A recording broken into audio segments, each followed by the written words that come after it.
That made it worse. Oh, you filming now? This is the living room presentation. Don't get right up in my face. Is that your journal? This is my book. What?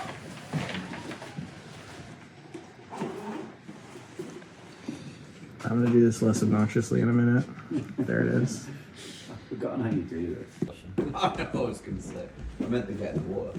Oh, that. Oh my god, that's... Yeah, do it the way.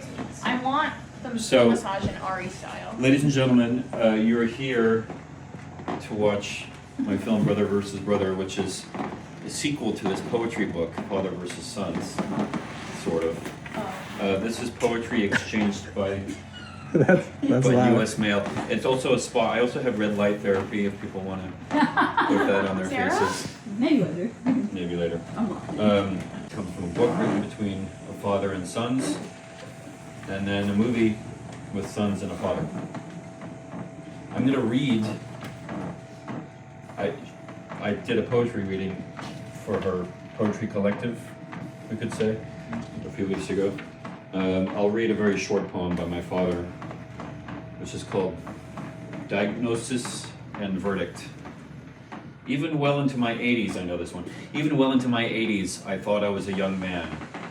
I knew I would die someday, but the diagnosis would have to be he died of the complications of young age.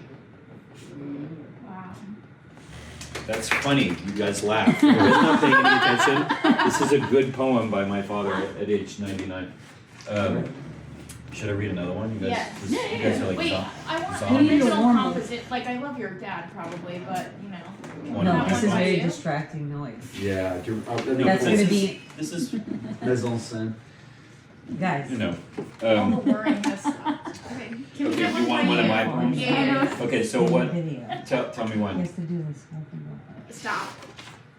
Oh, jeez, this is a really long one. Oh. This is too long. It's about my Okay, brother. let's go again. But it's like a 3-page poem about losing him at Burning Man. Oh. Okay, one more. They were Seven. just Alright. Stop. Ooh, a picture. pictures. Okay, the next page. Let's see. It's the same fucking poem. Jesus Christ. The long one? Wait, The are you? long one. Wow, it's kind of a sign. That's a sign you should I read. feel like we All right, I might need guess to I'll do read the it. long one. Yeah. Yeah, I'll read it. It's called Fire Dancer. It's called Fire Dancer. My brother dances at last with explosions and fire. Not a helicopter, just mushrooms at Burning Man. I have Minya with me, an accidental lover, former ballerina with a titanium knee, a crescent scar on golden skin. My brother has us, temporary parents, so he shouts in triumph at the beauty of a bespectacled blonde dancer incoming from the skyscraper of flames. My twin let loose at last. Got burning ash in my fucking eye, he barks without warning. So much for bliss. The carnival is now Hieronymus, but I'm not going to allow my hypochondriac brother to chain himself to the wheel in the sky. My gold and silver velvet robe flaps open. Sharp sand pierces my chest. I am a king. He was jealous when I bought my costume on hate, as if I stole it from him. A clump of soot, glowing orange, somersaults jerkily across the desert floor. A lizard on bad acid. Minya places her hand on the back of mine. We should find a medic. Did I really witness my twin at age 6, friendless in the playground riot, friendless save for the pale green puffy jacket he clutched in his lap? Or was it our mother who saw him there and told us later, before she died, how she burst into tears at the sight of one of her little boys who didn't know how to play? Maybe it's hard to lead another person to joy, but here in the windy inferno, I'd be damned if I don't try. He'll be fine, I say. The crust of sand crackles under my boots. My left palm grips a ribbon that Minya gave me 100 minutes ago. Her hair whips around her big soppy deer's eyes. Ethan moans on his knees, convinced by the inferiority of his boring black robe, he is doomed to go blind. Now inside the medic's tent, my brother is tended. I wait with Minya on folded chairs. A different young lady punches herself in the forehead. Neither the tattooed doctor scurrying around, stethoscope flapping, nor I, hairy knee trembling with fear from my brother's eye, know what to do about the weeping stranger. But I was a dancer, the young lady wails to the canvas ceiling, fluorescence revealing her despair for all to see. Party time over.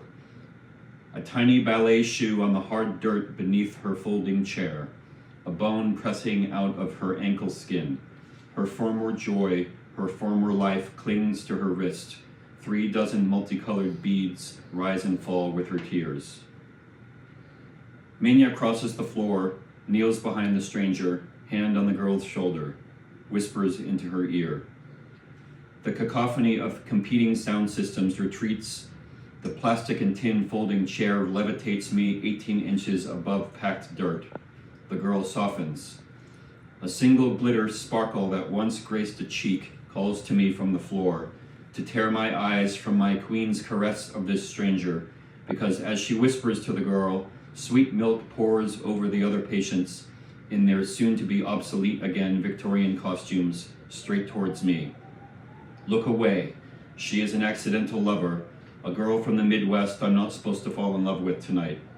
So I tear my eyes from her, to the tent door flapping open, to the chaos of the night, and 1,000 other parties, to the road like a long, tall princess waiting to be fucked, to 1,000 restless flappings of my mother's wings.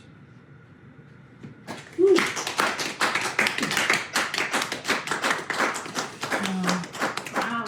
So, there you have it, Fire Dancer, I like by that. me. Yeah, it's great. That was really good. So yeah, well, in a way, I guess that's a good introduction to a film about me and my brother.